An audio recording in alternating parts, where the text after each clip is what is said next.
Welcome, Blind Eye friends. Bienvenidos. So today, I'm going to use my little journal here. We are going to just start a little mini series, and we're just going to have quicker videos with little chats, little reminders, so on and so forth. Let me just do a disclaimer real quick. I am not a doctor, not a lawyer, not a psychologist, nothing super fancy. I am just a regular person that has survived sexual abuse and other kinds of abuse. And I am just a teensy weensy part of the big blind eye movement. And we are just here to open up as many blind eyes as possible and just help tell the truth about what happens to kids, boys, girls, women, all of that in IFB churches and in their schools. So hopefully we can keep the conversation open. And here we go. So for today, I have boundaries for the holidays.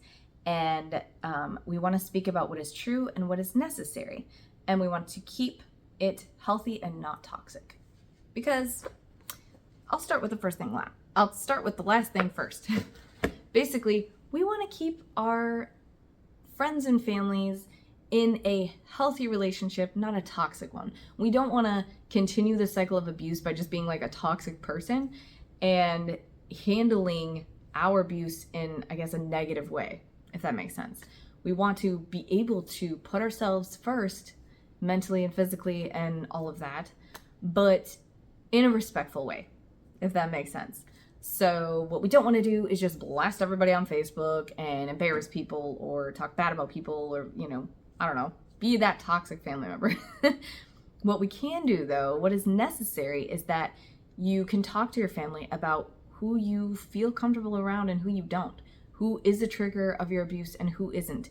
And not to just be a gossipy, start a gossip train. It's to actually talk to them about, hey, I'm not comfortable going to this Thanksgiving dinner with so-and-so. What can we do? What can we do to maybe compromise? Can we, have two different times where half the people show up at this time, half the people show up at this time, or whatever. And it sucks splitting the family up. But if some people are totally fine with your abuser and you're not, we have to do something, right? And we don't want to continue to be triggered and have panic attacks and feel sick to our stomachs every time these holidays roll around. You have to intentionally do something to help yourself. Now, if you're a kid, I know that can be extremely hard because you may not have a lot of choices. You may not have a lot of freedoms that an adult would, that, adult can choose where to go and where not to go. A kid may not have that choice. So as a child, first of all, make sure somebody knows that you have an abuser.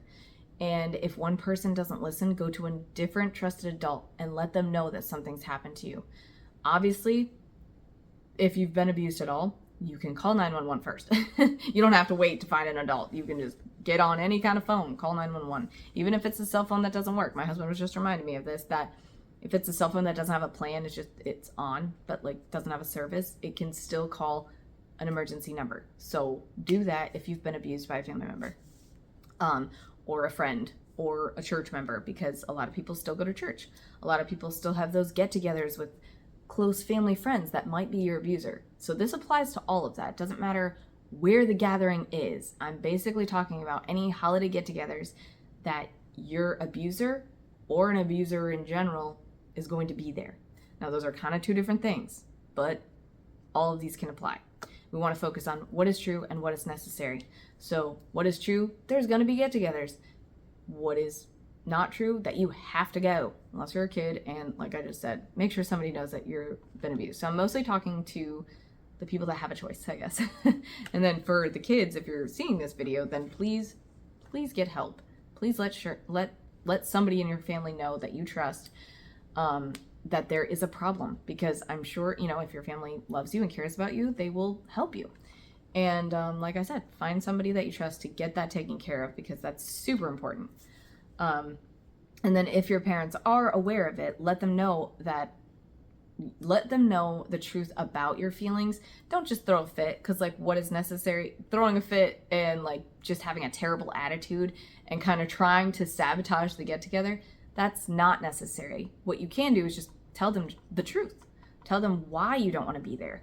Don't just, have a bad attitude but not tell them why, because they may be more willing to help you and be more willing to not make you go if they know why you don't want to go. Because I know some kids act out in, difficult ways, like their behavior's terrible, but they don't always tell the adult why, because they're scared or they are embarrassed or they're ashamed. So parents, be on the lookout for kids that aren't acting appropriately for the get-together, for the things that they don't want to go to. Ask them why. Take time to just make sure that your kids are safe and okay. So that just kind of like brought up a whole nother scenario that I wasn't thinking about that angle. I was mostly talking to adults that have choices about get-togethers, but adults, listen to your kids, because that's a whole nother thing that a lot of parents are ignoring. And they think like, my kid keeps acting out every time I go to Aunt so-and-so's house and I don't get their problem. What's their deal? They're so rude or they're so mean or they don't give this person a hug. Like, focus on that. That just like popped in my mind. Like, that's super important too. So family members, no matter what role you play, you're an important person in your family's life. Doesn't matter if you're a child, doesn't matter if you're an adult, you affect other people's lives, right? Like, we can all say that. If someone comes home cranky, they might influence the rest of the family to be cranky. So it's the same when, if you've been abused, if you've been hurt, your attitude will affect the ones around you. Doesn't matter what age you are, doesn't matter what role you play, you're going to affect other people. So we want to handle this holiday season in the least toxic way as possible. So say what's true, tell people why you don't want to go, explain to your family in a gracious way. It doesn't have to be blasted all over social media. It doesn't have to be in a spiteful, hurtful way. You don't have to yell, you don't have to scream, you don't got to swear at them. You can call them on the phone before they get together and say, hey, I'm feeling this type of way. Is there any wiggle room on the date? Is there any wiggle room on, the times? Like, hey, can we have this separate get together over here for those of us who aren't comfortable with being around so-and-so because, this creepy dude, blah, blah, blah. You know what I'm saying? Like, I don't know how to say it without like calling real people out in my life, or how to say it with like being able to cover all of the different scenarios that could possibly happen, because this could be like a 10-year video just on like the different scenarios that could be for holidays. But I'm doing my best to just give you like generic things to think about. Not that the thoughts are generic, but like for generic situations that could apply in anyone's life and anyone's story. So yeah. So make sure for the holidays, you go where you feel safe. You go where you feel welcome. You go where you feel the people around you are trustworthy, and go where you feel loved.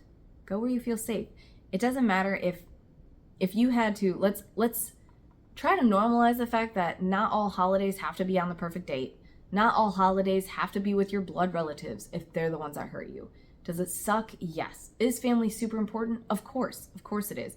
But in this scenario of people that have been SA'd, if you're gonna be in your most healthy place, you may have to choose an adopted family. You may have to choose friends. You may have to choose those besties that get you more than your real family does. You may have to choose to, maybe one of the holidays you're sitting alone, because that's better mentally for you. That's okay. Like, if I was not doing well, I would totally choose just like a movie night on my own. Like, honestly, like in my life, what I've learned is like things aren't that big of a deal. Okay, so I have spent a holiday alone and I redid my bedroom. I painted, because that's what was right for me in that moment, and I just needed to do that. So it's really okay, because if you're okay and you're safe, anyone that you come in contact with will be safer and happier too, because you're safer and happier. Does that make sense? So it seems selfish to put your mental health first, but if you're healthy, other people around you will be automatically more healthy, because you're not having a panic attack, spending all those hours going to the hospital because you think you're having a heart attack, right? And that affects people in your world. People are worried about you. People are sad. People are stressed out because you missed the holiday anyways. Does that make sense? So it's not so selfish to make sure that you're okay in whatever holiday coming up, in whatever get together that's coming up. If you're okay, the people around you are okay, and you are breaking those chains, you are breaking the cycles just by those simple decisions of to go, to not go, to tweak it a bit so that you do feel safe. Maybe you stop a certain tradition that's always triggering to you. Maybe you stop having to get together at a house that you were abused in, because maybe the perp's gone, maybe he went to prison or she went to prison, maybe the problem's gone, but the memories still haunt you there. maybe say like, hey, can we switch up the tradition and have it at my house this time in a place where you feel safe, and then you can invite all the people that you feel safe around, if that makes sense. And it's just something that's personally on my heart and mind right now. So I'm sure there are thousands of other people that feel just like me, probably millions, billions, maybe. I don't know. I know this whole issue is worldwide, and a lot of people were abused by family members, and that disgusts me, and that makes me so angry for all the perps out there.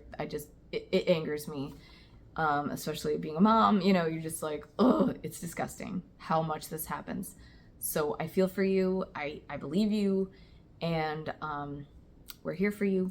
If you have a thought or opinion, or you just want to make a video, send it to us and tell us your story. Feel free to do that, or tag us if you want to post something on your Facebook, on YouTube. Please tag us with your stories, with your tips or your success stories about holidays. Like, what are some things that you have done? Put it in the comments too. But I want to keep talking about this, and I want all of us to be able to talk about it, because so many people don't have people to talk to, especially during the holidays. Holidays can be a very sad time for a lot of people. So just some things to think about, but let us know your stories, your thoughts, your hearts. We're here, and you're definitely not alone. Let us know how you handle stories. Like I said, if you had a success story about holidays and what you did to make it better, to make it different, and then somebody else might learn from it and say like, oh, well, now I feel like empowered that now I can make those better decisions for myself, for my family, and for the next generation. Because every good decision you make about your abuse is just better for that future person, that future you that you may not even know right now. But you're going to have a family line that you're leaving behind. And every time you're being more healthy, so is your future generation. Yeah, does that make sense? Okay. I'm getting way too deep, and this video is way longer than I wanted it to. I'm sorry, I can never keep them short, but I'm gonna try. All right, do what is true, say what is true, do what is necessary, and say what is necessary for this holiday season, and everything will work out the way it should. Bye.